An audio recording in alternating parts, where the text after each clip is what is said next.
Thank you. I got asked to speak on a difficult topic, which is performing outpatient EUS in the ambulatory setting. Is it a worthwhile endeavor? So, as I started to research about this topic and thought about what it is that I'm hoping to answer for you, I came with a lot of curiosity and hopefully some open mindedness. And as I found myself working on some of the details for this, I found my opinion to change about this subject significantly. So hopefully, as you listen to this, you'll find some practical takeaway values, and you may see some future inroads for application of this technology to a larger cohort of patients. So, a little background. This is extremely important for those from the United States. There have been recent changes in the CMS policy. This is just happening in the past 3 months. And what has happened in specific with some of the passage of the new big bill and things specific to CMS policy, they've now changed what is thought to be allowed in an outpatient prospective payment system for ASCs. This affects multiple surgical fields. So, for example, orthopedic surgery, a lot of things that were happening in the hospital now are allowed to happen outside the hospital. This also affects cardiology and, of course, endoscopy. So, this is a big deal. I think what this will lead to later on is a reduction of out of pocket costs for Medicare beneficiaries. So, what this will mean is that Medicare used to regulate and say, we'll only pay for things in the hospital. I think in the future, things that are done in the hospital are now thought to be safe and then potentially could be offered in an outpatient setting, which will force us to think about what do we really need to do in the hospital, and is it worth the additional amount of expense to the patient? It also increases hospital accountability and transparency. It safeguards us in the Medicare Trust Fund from waste and abuse, because as you know, anything we do in the hospital comes with a big charge to the patient and to the healthcare system, which perhaps is unsustainable in the future. So as you think through this talk, I want you to think about these potential passages of these laws and how they affect things. In specific, EUS, ERCP, and endobariatrics, as well as other endoscopy procedures, have been included in this bill. So they are specifically calling out these types of procedures. So, what does this mean for patients? And what are the potential implications for practice of endoscopic ultrasound and now in the ASC? This certainly changed my mind when I approached this topic. Coming from Indiana, where how I was trained on EUS, it always happened in a hospital-based setting, typically a tertiary setting. This may change in the future. So the first question I ask, and again, this may be my own bias through Indiana, is this safe, right? Is this something that we can safely do in an ASC setting for patients? Because no matter what the cost efficacy is, we wouldn't do it if it's not the safest thing for our patients. And so there is some literature on this, and I will continue to look at literature, think about the quality of the literature when I make decisions for our patients. So the first studies actually go back to 2014. These are retrospective studies. They're published studies. You can see the authors below. This was first shown at ACG. So they took a look at a cohort of about 885 procedures, so pretty far large volume. They're all done with propofol. You can see the ASA grade is 3 or less, 2 experienced fellowship trained endosonographers, and you can see the major adverse events requiring hospitalization. And they compared those to the same cohort of patients, so same population getting colonoscopy, and they found that the time satisfaction required to do an EUS as well as the outcomes for these procedures and patient satisfaction scores were the same. This was retrospective study, but nonetheless, it was a meaningful first step into this arena. 2016, there's now a prospective multi-center study. This looked at the feasibility of both ERCP and EUS in an ambulatory care setting. It was all data collected and then looked at all the way to 2 years out. 375 patients. They were divided between inpatient and ASC and put into 2 different arms. And what was interesting is these patients were sicker than usual. So they had a higher ASA score and they had other comorbidities as well. And you can see how many of them were divided into the ERCP and the EUS arm, with the EUS arm having 277 patients. And when you take a look at this, what they found is for adverse events in EUS, there was no increased or elevated risk. And in specific, they called it a 3% risk of bleeding, pancreatitis and 1% of bleeding. So now you have some prospective data that says that maybe you can do this safely in an ASC. And this is quite some time back without the advent perhaps of FNB and some new needles. Then we specifically looked at liver biopsy. So I like this. This is a much more recent data, 86 patients. Again, retrospective review of prospectively collected data. And they looked at, can we do an EUS liver biopsy on these patients? This happened to be the same cohort of people who looked back in 2014 on just EUS alone. And again, they found that it was safe, feasible, and comparable to what they were experiencing in the same patient population when they did this in an inpatient setting. So safety seems to be okay when I summarize all of this. So what is safe? Diagnostics are safe. So you notice we mentioned FNA. Those included FNA in both of those studies. And now FNB, specifically for liver biopsy. They use propofol for all these patients. It is like most things operator dependent. So these are all experienced endosonographers.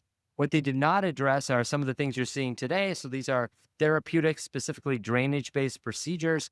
And I think one thing that we can always think about is don't be a cowboy. So what does that mean? If you're doing drainage-based procedures, it's not just you doing the procedure safely, but it's also all the other people around you. So if you get into bleeding, you need to go for an urgent or emergent operation, you need to be in a setting where you have those other things to support you.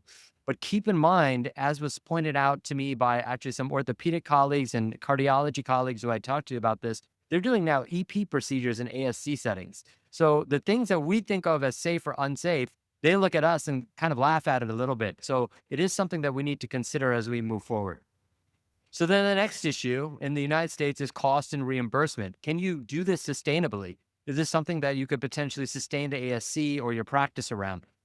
So this gets a little bit more tricky. Again, if you look at the one study in ACG, that was the same study, same cohort, different population. And what they did was they looked at what is the profit. So if you look at the Medicare cost savings, there's actually a cost savings to Medicare. So if you tie it back to the passage of the new bill, Medicare is saving money if you do this on Medicare-based patients. And this is about the net profit that they calculated in 2014.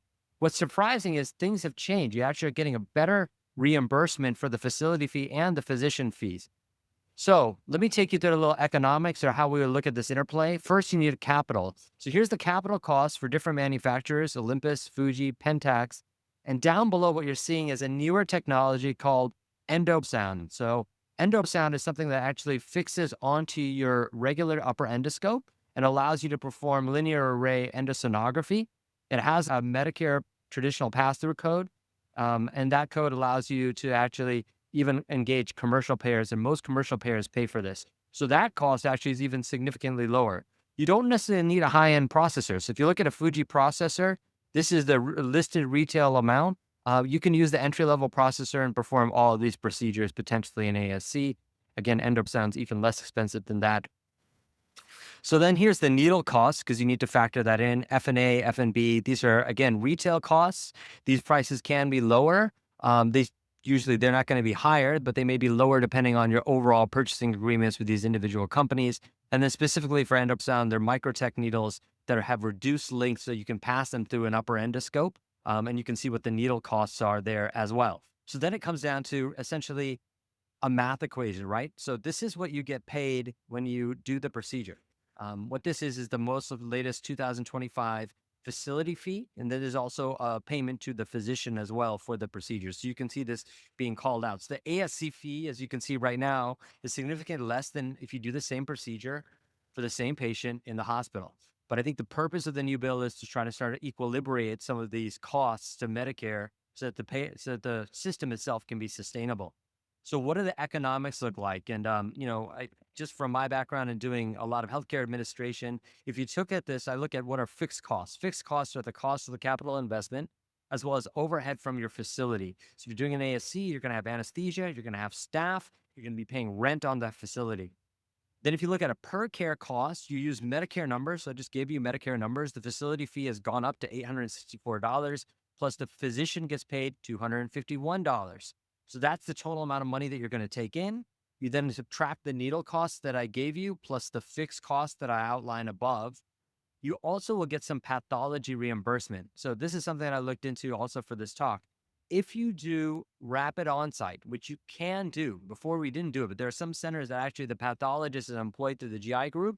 They can sit there by the ASC. They can come in and give you rapid onsite. You can bill cytology charge for the rapid onsite, and then you put the rest in formalin and you bill a surgical charge like you would for forceps. If you don't have rapid onsite, you would do an FNB only and you would bill just a surgical charge.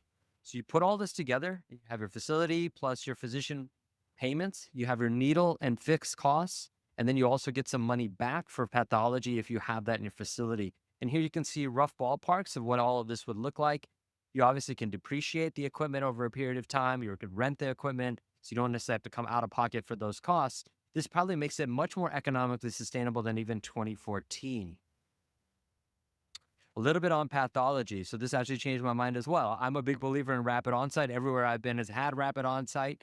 But the world has changed a little bit, right? So for solid lesions, maybe it's a disadvantage if you don't have a rose. But for now, we know that you can get an 89 to 94% yield doing 2 to 3 passes with a fork tip or Francine needle. This is published data. Everyone's can do this. So you don't necessarily have to have rose. Cystic lesions, it's just sending fluid to the lab. So you could do pancreatic cysts in your ASC as well. A little bit about the advantage of the ASC. So similar time to colonoscopy, 30 to 45-minute blocks, unless you're Anand Sahai, who yesterday said he can do this much faster. Physician time, so no need to drive to the hospital. It can be worked into the rest of your cases. Remember, when you're working in a hospital, you get bumped, especially if you go after hours. You're fighting for block time, and there's inherent inefficiencies. What about future directions? So where do we go with this? So I think first and foremost, let's override the new law and the new things passed by Medicare and think about the future state for this. The future state may be that payers now are going to follow Medicare like they always have in the past. Medicare may be more receptive to thinking about doing these procedures in the ASC. They may actually be able to negotiate with these payers. So a private payer will say, now we know it's safe. Medicare has allowed for this, and we're going to pay X amount to the hospital. You can negotiate with them perhaps and say, look, we'll do this for 2/3 of the price of the hospital. And you can start to do this safely, which we know. And these are the lesions that I may select: subepithelial lesions, EUS liver biopsy, all sorts of masses that don't require fiducials, because if you look at fiducial cost, it's quite expensive, and pancreatic cysts. I think things like therapeutic drainage procedures probably are off limits, right, for now at least, because of the supportive care needed and the other services you may have to call upon. And some centers can offer rows even if the pathologist is not directly there through either virtual, or they can have the pathologist on site. And increasingly, they're going to start talking about right place for the right patient. And so you're going to hear this in all sorts of health systems. I can tell you we're talking about that in Banner Health already. And what are the win-wins for the patient that make things economic and sustainable? So this topic that I was chosen to talk about has really kind of changed my mind and made me think about the equation a little bit differently. And I think that there's a potential future for the role of EUS in the ASC.